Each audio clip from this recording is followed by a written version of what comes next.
got started, Mark. How you got into music, what inspired you, what has your journey been so far? Well, probably I would say 90% of the guys my age would probably have the same story at the start, which is that we saw the Beatles on Ed Sullivan when we were little kids. I think I was 6 or so, and it just changed my life, changed the world, really. And I played music before that because I played piano. I started when I was about 3 because my brother played piano and he was older than me, so I wanted to kind of copy him. And I liked the piano. And then, of course, when the Beatles showed up, it's all about guitar. And I switched over. And really, from that point on, I have played music. I've never not known what I wanted to do. I wanted to write songs. I have music inside my blood, and when you have music in your blood, you kind of can't get rid of it. It's kind of a curse and kind of a blessing. Right. So I followed the path of whatever it took. I mean, I wrote music all through high school. I had a band, and we did all original music, and it was quite complex music. This is in an era when, Genesis and Yes and Emerson, Lake and Palmer and those groups were really popular. And I really was attracted to that music because it combined my classical sensibility with my pop sensibilities and kind of into an interesting mixture. Strangely enough, I went on to produce Emerson, Lake and Palmer later in my career. So it's very weird how all this, and Yes. So it's very weird how all this stuff happened. But I eventually found my way, and it's interesting you bring it up because the director who gave me my biggest break was the director that did Twister, and Jan de Bont, and he gave me my break on Speed, which was a $30 million picture, which is small by some means, and he really took a chance on me doing it. He somehow knew I would be the right choice. I don't know how, but he believed in me, and that really set the stage for my movie career. That's where I kind of got credibility because that movie was, and is still revered by a lot of people and a lot of directors as just a real watershed action movie. So, and the score was unique. It was a different kind of score. So what did Jan de Bont see in you, considering you had never done a film? I've asked him that. I saw him not that long ago. They did an anniversary of Speed, and we did a little talk at a music store, a record store at Los Angeles. I couldn't believe how many people turned out for it. And I asked him that question. I said, Jan, I mean, I was in Hans Zimmer's studio, so I had some credibility because I was working with Hans, and that helped. But they had already hired Michael Kamen for Speed, and I still to this day don't understand why Jan thought, no, I want this guy to do it instead of Michael Kamen. But he got rid of Michael Kamen, who's a great composer, was a fantastic person and composer, and I felt really weird, but I got the job, and I lived and breathed it, and it really took off. And so, when Jan said I have my next movie, and I'll never forget this. I went to his office and looked at a little bit of footage, and then he flew me to, I want to say Omaha.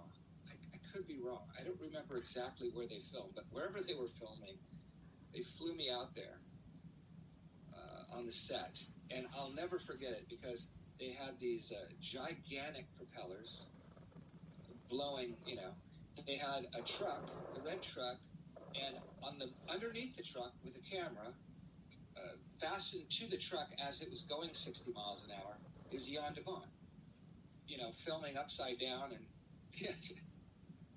I just thought, what a maniac this guy is. He's out of his mind.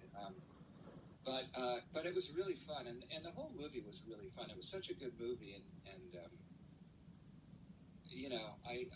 I got to explore some different ways to go, and it was a really enjoyable experience. Speed was kind of terrifying.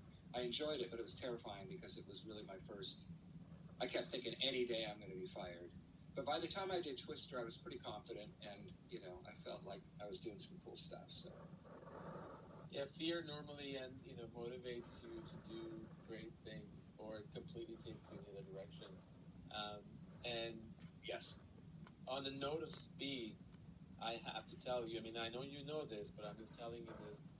To this day, that theme, you know, dun dun dun dun dun dun, Yeah. and the movie itself hasn't aged at all. At all. It is such a fantastic action film with such a great concept. And if you, I watched the trailer recently, you know, just to kind of see how the trailer was done, and it makes it look like one of the things I noticed was Jeff Daniels' role was like, you know, huge, even though you know we know what happens to his character, Right. and it's such a great film, and that one scene that never leaves my mind is which I'm pretty sure a lot of people, the baby stroller.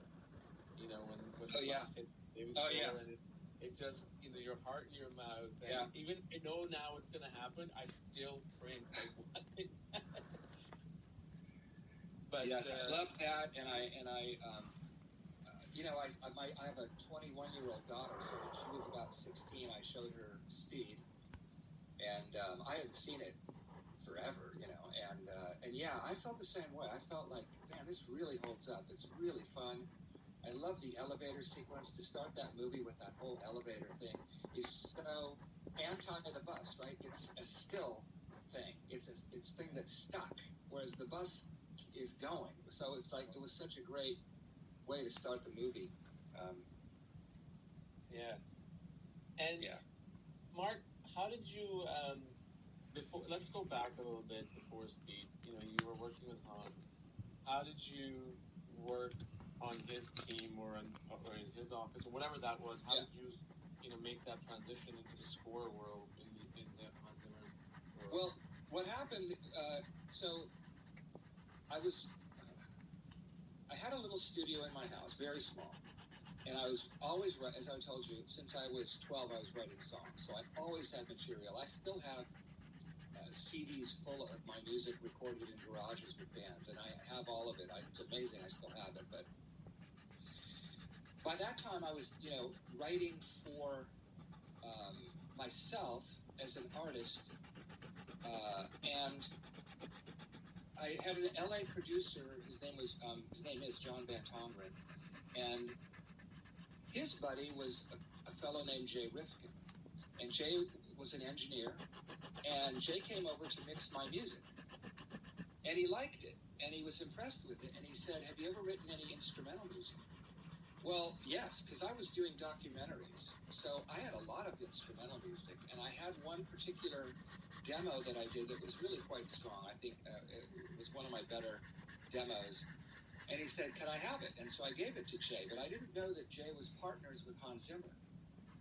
And I didn't even know who Hans Zimmer was. So when he said he was partners with him, I was like, I don't know. I thought he was talking about the composer that wrote Miami Vice, but that's a different person.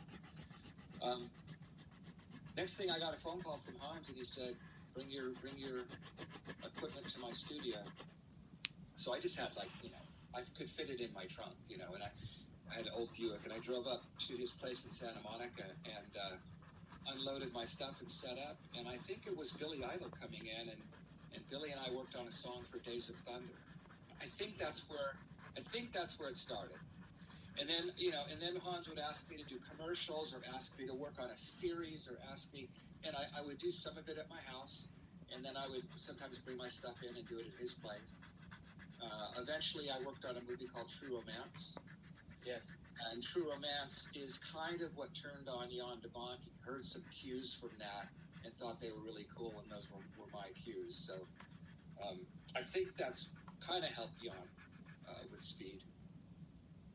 Got it. But you see, at the same time, I had a parallel career. I was also producing and writing songs for other artists. So I had written a song for Yes, and I co-produced that. And then I wrote a song for Emerson, Lake and Palmer, and I moved to England and produced their entire album for a year and a half.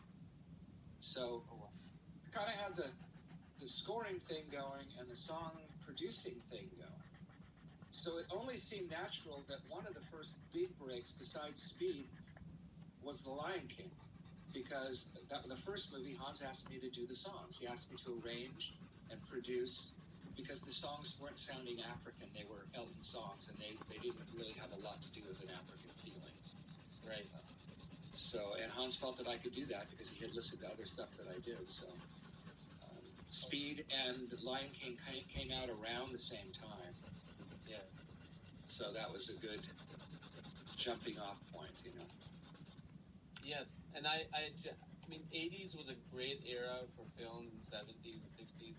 80s was the beginning, in my view, and please tell me if I'm wrong because you're the expert. 80s was the era of maybe slowly the very beginning of musical scores kind of coming into play, like Back to the Future, E.T., you know, John Williams stuff. But 90s, you know, especially with the film like The Rock, Speed, Twister, The Lion King, the scores became like that's how I got into scores. Like I think the album that got me into scores was Last of Mohicans. Oh yeah, Trevor Jones, right? Yeah. To this day, I listen to that, 1492, Twister, Speed, The Rock, Tarzan, which you also did. You know, there's some great soundtracks, and I think that 90s era built a very strong fan base for score lovers. Would you say that's something that you witnessed too? Well, yeah. Well, I would say that. See, I think that scores. Let's just go back to 50s, 60s. Scores were really based a lot more on jazz, which was more of a flavor of earlier times. And when you get into the 60s and all the rock music, when they would do a rock score, it was never good. It just didn't work. So that never worked. And I think then in the 70s, especially with John Williams, he realized, a great theme transcends the movie. I mean, you walk out of the theater singing the theme. So that was the 70s and all of that. And then I think what happened is technology kind of made it so that guys like me and guys like Hans, who were song guys, score guys, but song guys, and had come from a pop world, could kind of transfer into kind of a score world with thematic music that's memorable and accessible. And it wasn't really based on, it wasn't rock music, and it